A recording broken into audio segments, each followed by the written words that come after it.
Hi, I'm Richard Redmond. In order for an actor to work, they must go on auditions or casting calls.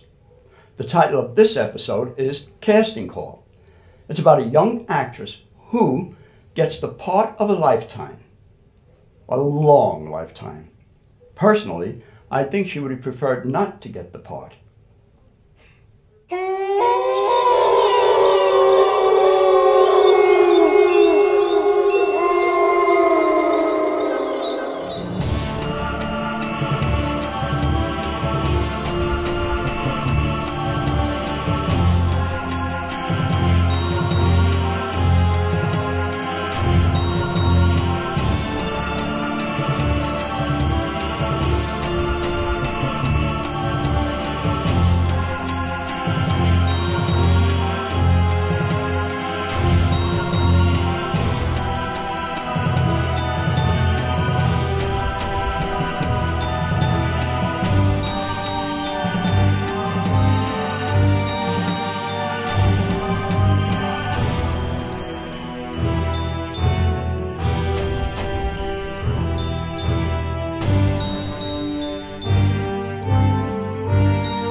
Hello, Horror Movie Productions, Jonathan Harker speaking.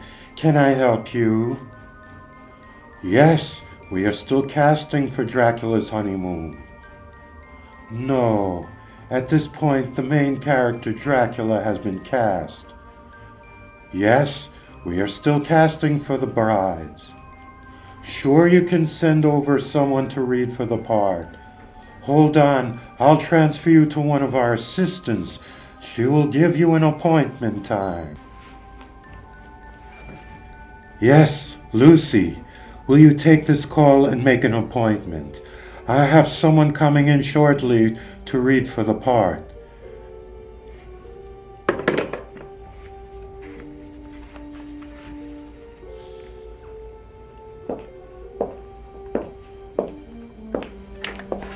Hello. You must be Ophelia. I've been expecting you. Yes, Ophelia Swanson. You may call me Jonathan. Please sit down. Did you have any trouble getting here? No, it just took me a while to get a cab this time of night. Oh, yes, sorry about that. With our schedule, the nighttime is the only time we have open for auditions. I'm sure Ophelia must be your stage name. What is your real name? Must I tell you? Oh, yes, please. For legal reasons, if you get the part. Well, it's Susan Herkelmeyer. Oh, well, I think we'll stick with Ophelia. Sounds more theatrical. Tell me, Ophelia, are you familiar with the story of Dracula? Yes, I've seen the movies. He's a vampire, the undead. He must have a fresh supply of blood. Yes, very good. We are going to do another version of him. The name of this movie is called Dracula's Honeymoon. We are casting young women such as yourself to play the part of his brides. If you get the part, you will be in this feature and some of the sequels we have in mind. Interested? Yes, definitely. Good.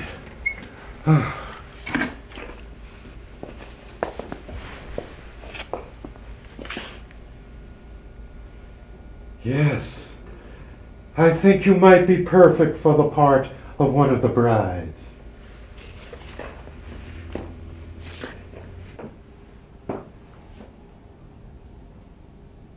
Oh, pardon me.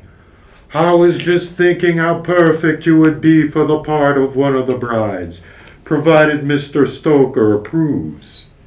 Who is Mr. Stoker? Bram Stoker. He is the actor playing Dracula. He is the star of the picture. Don't you read Variety? Sometimes. I might have missed that issue. Oh. Well, Bram is the leading actor. He has final say over who gets the parts. You will be auditioning with him. Where will I have to audition? Right here. Bram is in the other room. You will read some sides with him. In order for some realism, he is dressed up as Dracula. This will give you a feeling for your character. The sides will be from some of the scenes in the movie. There will be a hidden camera filming the audition. So you would just act as if you were doing the scene with Dracula. Okay? Sure. Any questions? Will I have a few minutes to go over the lines? Sure. I will give you the script. I'll go in and tell Bram you are here. It will give you some time to read over the lines. Here you are. I'll go in and tell Bram you are here.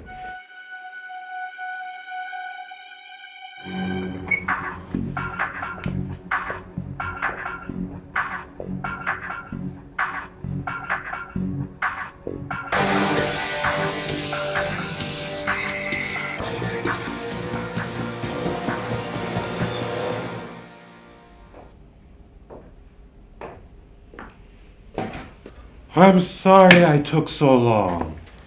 Did you get to look over your lines? Yes. Any questions? No? Okay then. Bram is waiting for you. Go right in.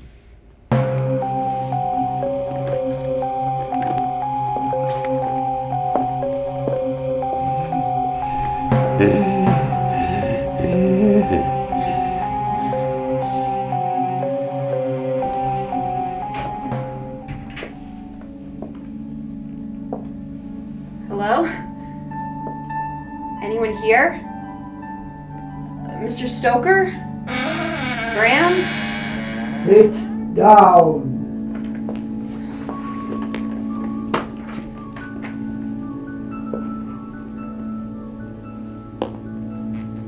Good evening. My name is Dracula. Welcome to my home. You scared me. Please do not be afraid. I mean you no harm. Yes. Very nice.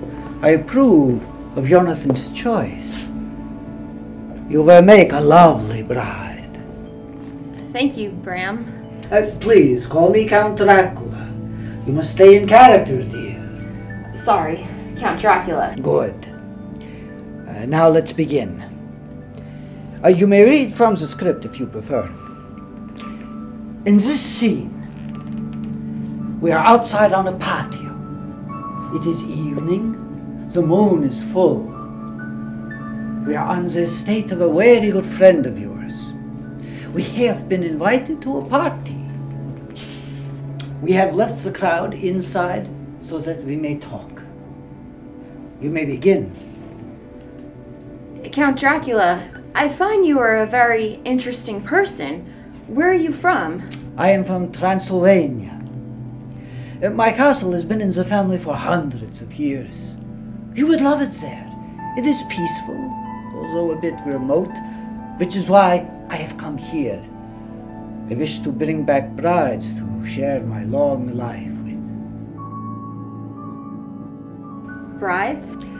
Yes, in my country, our ways are not your ways, and there shall be to you many strange things. The local people will have nothing to do with me. They live in fear of me because of some local superstition. Superstition? Such as what? It is about the undead. The undead? It is commonly believed that on certain nights of the year that all evil spirits are supposed to have unchecked sway over the living. That the undead search to quench their thirst for blood.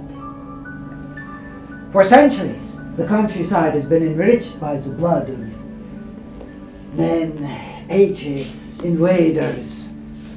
In the old days, there were stirring times when the Austrian and Hungarian came up in hordes and the patriots went out to meet them. And there was bloodshed. Men, women, children. Blood, the source of life, spilled over the countryside. Why, Count, you are scaring me. Please do not be afraid. You will be under my protection. Under your protection? What was that? Wolves. Listen to them. The children of the night. There are no wolves around here. They cry for blood to quench their thirst. In my country, the people believe that the undead can turn into wolves. We, of the Dracula blood, are leaders, for our spirits are powerful. The peasants live in fear of us. But I do not have any intention of becoming anyone's bride in the near future. Your intentions, my dear, do not matter. With me, you will have a life beyond dreams. No pain, no suffering, life immortal. Your life-giving blood will flow through my veins. You shall live the life of the undead. Why, Count, you frighten me. I think I want to go back inside. No, you must stay. Look into my eyes. No. I said, look into my eyes. My will is stronger than yours. You cannot resist me. Bram, you're scaring me. This isn't part of the script. Look into my eyes. My will is stronger than yours. You cannot resist me. Look deeper, deeper. Your will is mine. You cannot resist me. Look deeper, deeper. Your will is mine. You cannot resist me. Look deeper.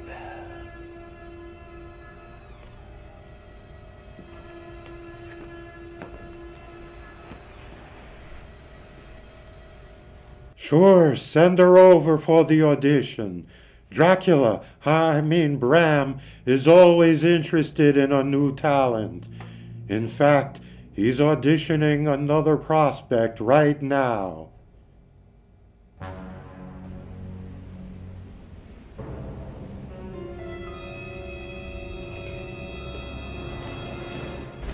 Go, my dear. I will summon you when we are ready to journey to my native soil. You will have a life beyond dreams. You shall live for eternity. Yes, Master. I will come when summoned. Now, go.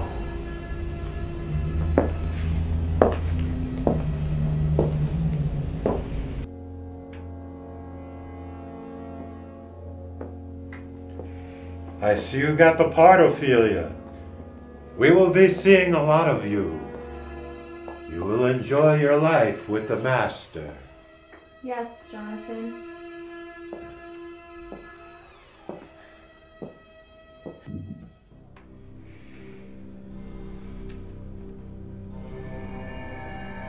Jonathan! I am pleased with your choice. Yes, Master? You found her suitable? Yes, she will make a wonderful bride. The blood of life flows through her young veins. Then you are pleased, Master. May I have a rat for my service? Yes, you will have thousands, millions of them, all red blood. All these will I give you for obeying me. Thousands of them? Millions of them? Rats! Rats! Red blood! Ah, ah, ah. But first, we have more work to do. Do you have any more women coming for an audition? Yes, Master. You have more coming in. Good, good. Well done. I am pleased. This idea of casting women for movie was an excellent idea. Now, they come to me. No more searching the countryside looking for brides. I enjoy this movie business. Maybe we should go on YouTube.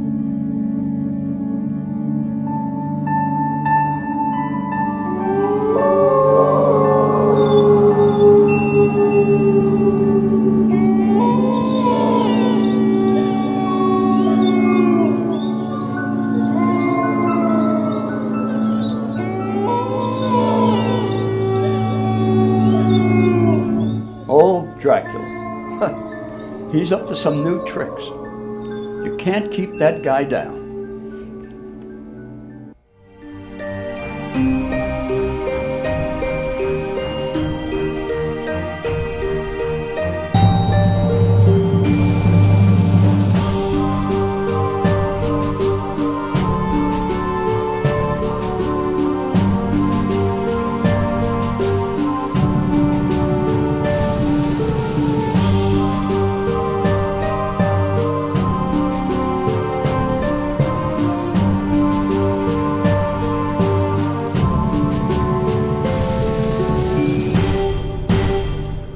A Texas cowboy lay down on a barroom floor, having drunk so much he could drink no more. So he fell asleep with a troubled brain to dream that he rode on a hell-bound train. The engine with murderous blood was damp and was brilliantly lit with a brimstone lamp. An imp for fuel was shoveling bones while the furnace rang with 1,000 groans. The boiler was filled with lager beer, and the devil himself was the engineer. The passengers were a most motley crew, church member, atheist, Gentile, and Jew, rich men in broadcloth, beggars in rags, handsome young ladies, and withered old hags, yellow and black men, red, brown, and white, all chained together. Oh God, what a sight! While the train rushed on at an awful pace, the sulphurous fumes scorched their hands and face. Wider and wider the country grew, as faster and faster the engine flew. Louder and louder the thunder crashed, and brighter the lightning flashed. Hotter and hotter the air became, till the clothes were burned from each quivering frame. And out of the distance there arose a yell. "Ha ha," said the devil, "we're nearing hell." When, oh how the passengers all shrieked with pain and begged the devil to stop the train. But he capered about and danced for glee and laughed and joked at their misery. My faithful friends, you have done the work, and the devil can never a payday shirk. You've bullied the weak, you've robbed the poor, the starving brother you've turned from the door. You've laid up gold where the canker rust, and haven't given free vent to your beauty lust. You've justice scorned and corruption sown, and trampled the laws of nature down. You have drunk, rioted, cheated, plundered, and lied, and mocked at God in your hell-born pride. You have paid full fare, so I'll carry you through, for it's only right you should have your due. Why, the laborer always expects his hire, so I'll land you safe in the lake of fire, where your flesh will waste in the flames that roar, and my imps torment you forevermore. Then the cowboy awoke with an anguished cry, his clothes wet with sweat, and his hair standing high. Then he prayed as he never had prayed till that hour, to be saved from his sin and the demon's power. And his prayers and his vows were not in vain, for he never rode that hellbound train.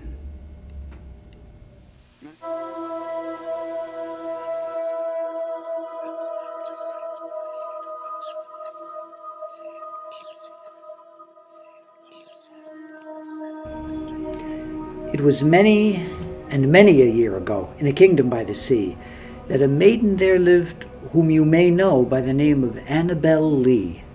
And this maiden, she lived with no other thought than to love and be loved by me.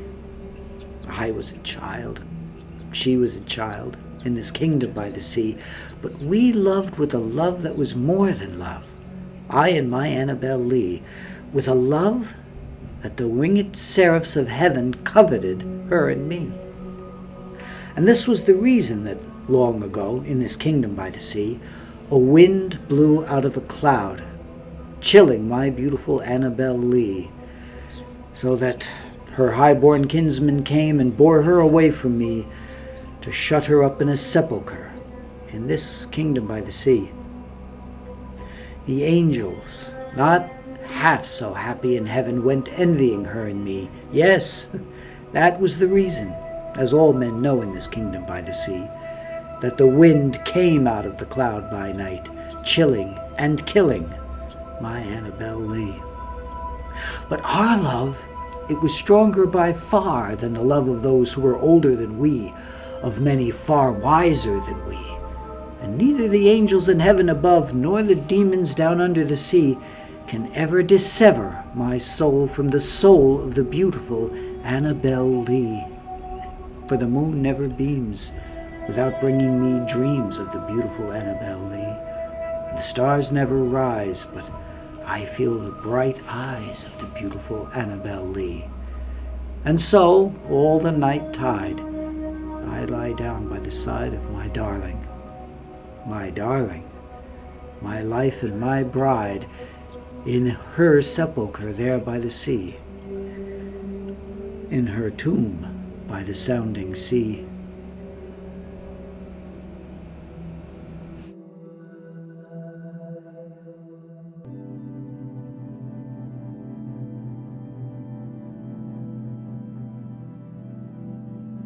Unquenched, unquenchable, around within thy heart shall dwell, nor ear can hear, nor tongue can tell the tortures of that inward hell. But first on earth, as vampire sent, thy corpse shall from its tomb be rent, then ghastly haunt thy native place, and suck the blood of all thy race. There from thy daughter, sister, wife, at midnight drain the stream of life, yet loathe the banquet which, perforce, must feed thy livid living corpse. Thy victims, ere they yet expire, shall know the demon for their sire, as cursing thee, thou cursing them, thy flowers are withered on the stem. But one that for thy crime must fall, the youngest, most beloved of all, shall bless thee with a father's name. That word shall wrap thy heart in flame. Yet thou must end thy task and mark her cheeks' last tinge, her eyes' last spark, and the last ghastly glance must view, which freezes over its lifeless blue.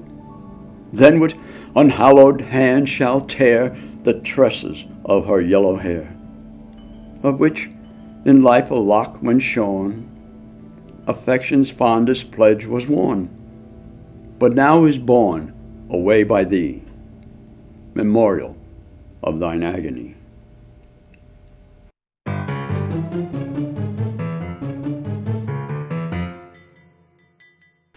This poem is Goethe's Skeleton Dance, also known as the Vampire Poem. The warder looked out at the mid-hour of night, where the grave hills all silently lay. The moonbeams above gave so brilliant a light that the churchyard was clear as by day. First one, then another to open began. Here came out a woman, there came out a man, clad in a shroud long and white. And then for amusement, perchance it was cold, In a circle they seemed to advance, the poor and the rich, the young and the old, but the grave clothes impeded the dance. And as no person thought about modesty there, they flung off their garments and stripped themselves bare, and a shroud lay on each heap of mold. They kicked up their heels and they rattled their bones, and the horrible din that they made went clickety-clackety, just like the tones of a castanet noisily played. And the warder, he laughed as he witnessed the cheer, and he heard the betrayer speak soft in his ear, "Go and steal away one of their shrouds." Swift as thought it was done, in an instant he fled behind the church portal to hide. And brighter the moonbeam was shed as the dance they still shudderingly plied. But at last they began to grow tired of their fun, and they put on their shrouds and slipped off, one by one, beneath, to the homes of the dead. But tapping at every grave hill, there stayed one skeleton tripping behind, though not by his comrades the trick had been played. Now its odor he snuffed in the wind. He rushed to the door, but fell back with a shock, for well for the weight of the bell and the clock, the sign of the cross it displayed. But the shroud he must have, not a moment he stays, ere a man had begun but to think on the Gothic work, his fingers quickly he lays, and climbs up its chain link by link. Now woe to the warder, for sure he must die to see, like a long-legged spider, draw nigh the skeleton's clattering form. And pale was his visage, and thick came his breath, the garb. Alas, why did he touch? How sick grew his soul as the garment of death the skeleton caught in his clutch. The moon disappeared, the skies changed to dun, and louder than thunder the church bell tolled 1. The spectre fell tumbling to bits.